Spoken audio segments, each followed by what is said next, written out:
Ngayong arawin kami ay padulong sa ubusin. Drin dapita si Mr. Sigbin nag-un sa iyang yabi dayon nagpaandar nagpadagan dayon siya. Padulong mi sa ubusin kaya tumi sa among kalbasain. Pag-abot diri sa unahan ning liko si Mr. Sigbin hantod dayon naabot na diri sa tindahin. Pag-abot na mo diri sa tindahin si Mr. Sigbin nagkatakos na dayon og abunuhin. Duha na katakos iyang gikuha diha dili na niya bayranin. Pag-abot diha pag-anabot na mi sa kalbasain si Mr. Sigbin nagsuroy-suroy. Kay nangita siya og bungahin sa tunga sa kalbasain.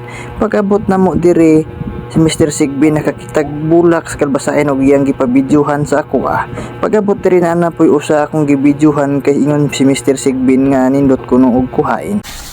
Parang tambukin ng among kalbasain nga grabing pagka dagkuin.